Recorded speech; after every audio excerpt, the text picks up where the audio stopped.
Hey everyone, welcome. In this video, we are going to dive deeper into some fundamental concepts like showing outputs on your Shopify website, understanding and using variables, adding comments to your code, and controlling whitespace in Liquid. Let's get started.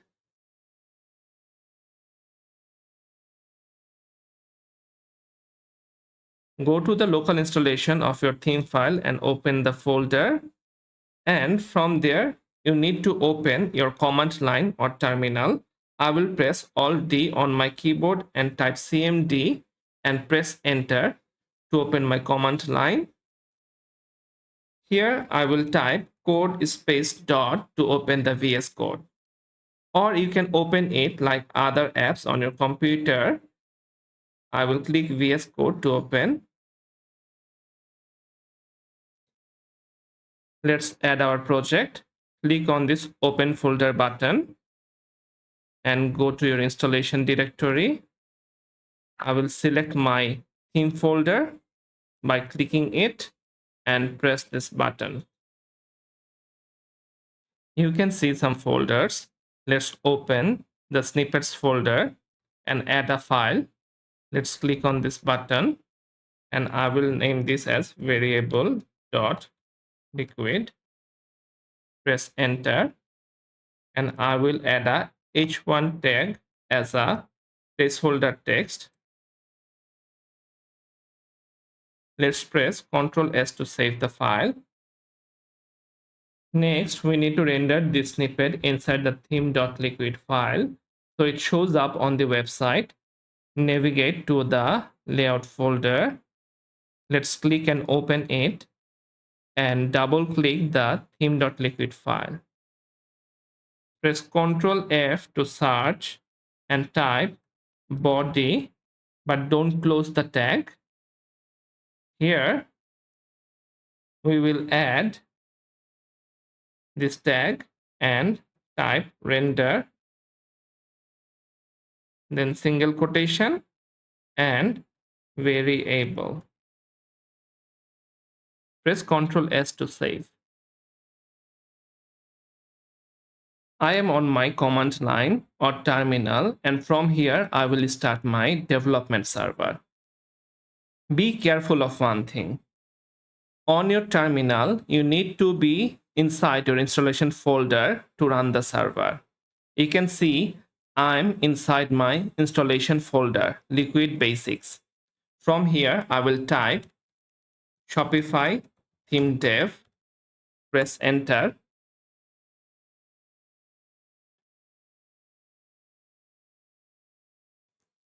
You can see the information Shopify CLI is providing to us. It's saying we are using the newer version of Shopify theme dev. Instead, we need to run Shopify theme dev -- legacy. Let's close this server.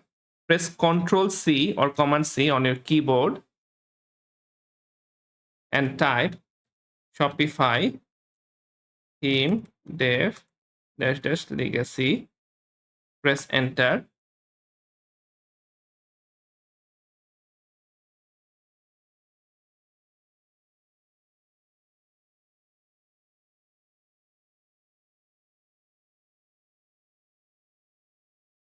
Press Ctrl and click on the link to open it on the browser.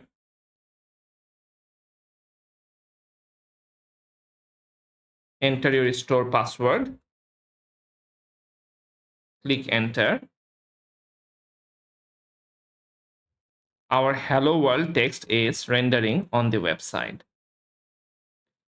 I have created a CSS file inside the assets folder and wrote some CSS for a container with a max width of 1300 pixel and making it center with a minimum viewport height of 70 VH and padding of 5 rem, and link that CSS file inside our variable.liquid file.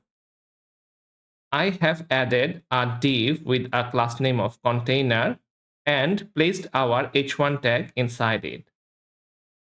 Let's get back to our website and see how it looks.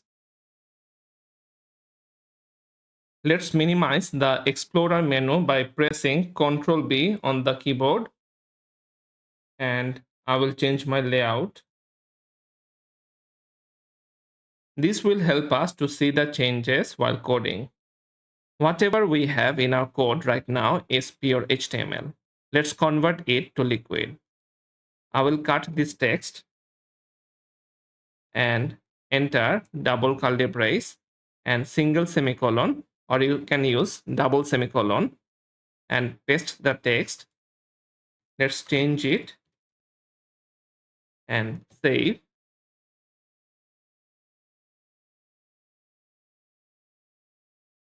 We can see the text has been changed.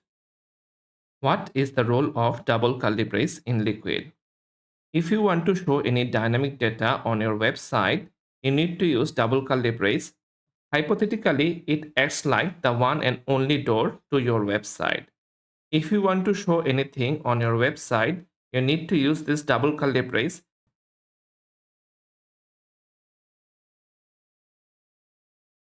Let's declare a variable in Liquid. First, you need to type curly brace and parentheses, and inside that, you always need to type assign and give your variable a name.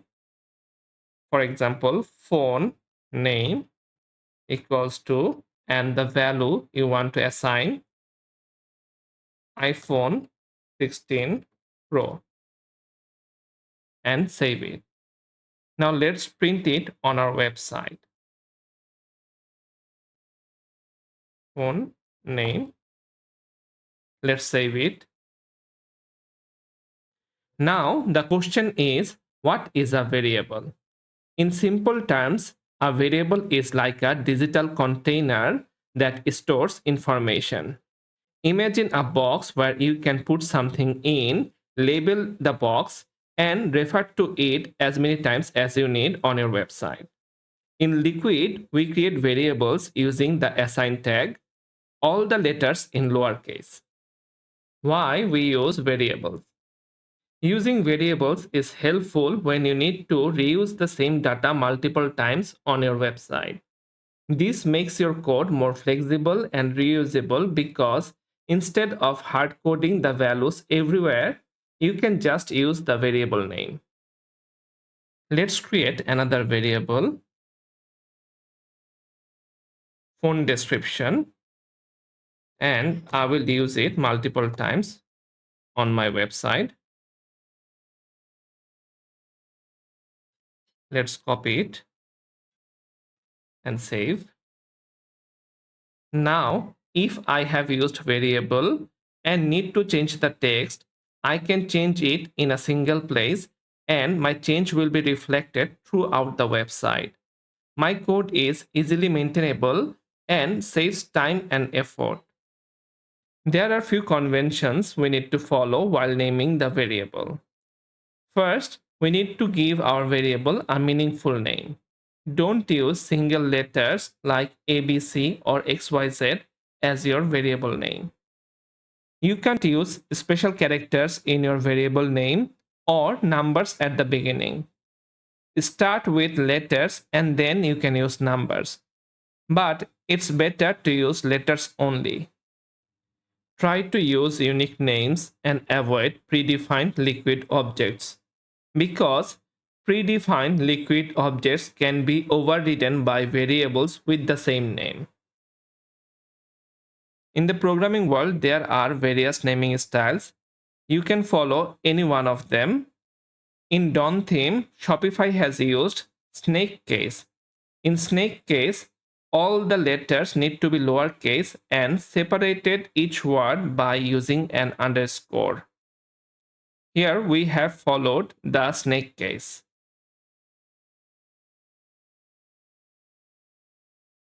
Now let's talk about the captcha tag. If you're a beginner and feeling a bit overwhelmed, don't worry. Just watch and try to follow along. If you don't get it right away, that's completely fine. The captcha tag is usually used in more complex or rare cases. 95% of the time, we will be using the assign tag instead. As you work more with Liquid, it will start to make sense. In capture tag, you can create complex strings with logic and variables. Let's create a capture tag and use it on our code. If you don't understand a string, we will learn it in the next video. Let's clean our code and declare a variable for the phone price.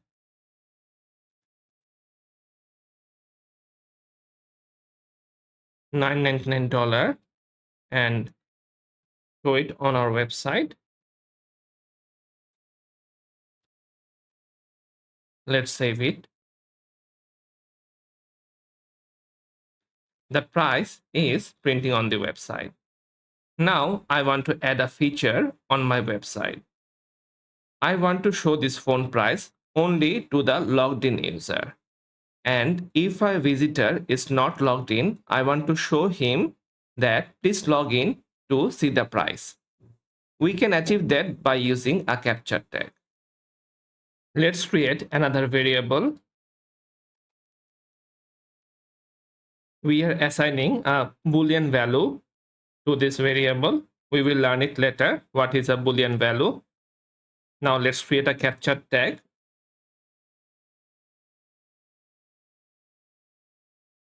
A capture tag has a starting tag and a ending tag. This is the starting tag and this is the closing tag. Now we need to give it a name. And let's use it so that it doesn't show any yellow underline. Let's create a if condition. We will learn it later what a if condition is. And if condition also has a closing tag. If the user is logged in, means if a user logged in equals to true, then we will show this text. And else, if a user is not logged in, then we will show please log in to see the price. Let's remove the first H2 tag and save it.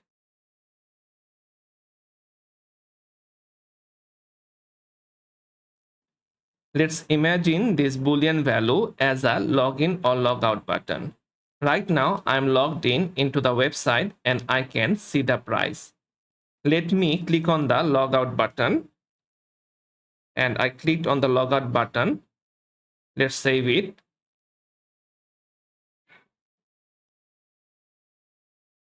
I can't see the price anymore. Rather, it's saying, please log in to see the price.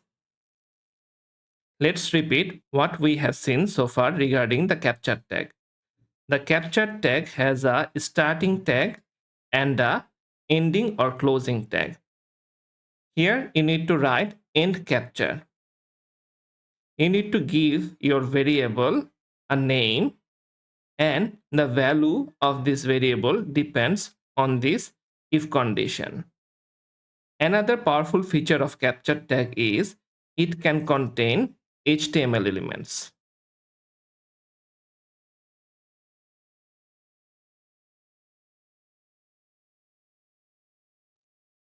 Today, we have done a lot of coding, and when we look at our code, it can be difficult to tell which part is doing what.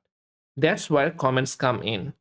Comments help us organize and document our code, making it easier to understand for ourselves and for our teammates. Let's start commenting our code. You need to press Ctrl// on your keyboard.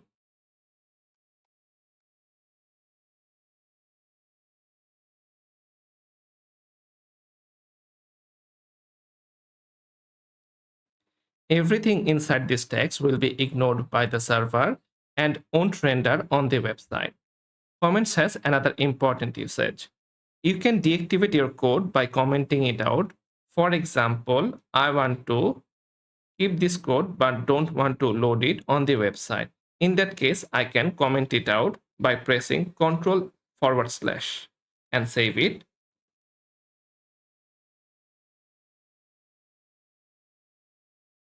Phone price and description is not printing on the website.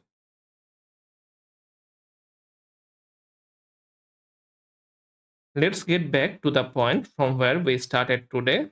The very first line of Liquid code that we wrote. Let's save it.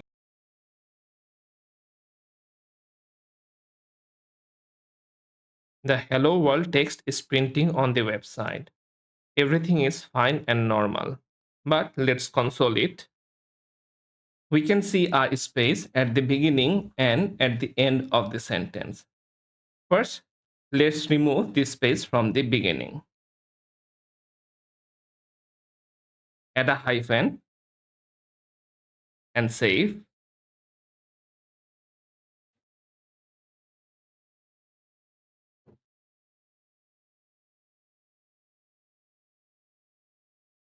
The space is removed from the beginning. Let's remove it from the end. Add another hyphen.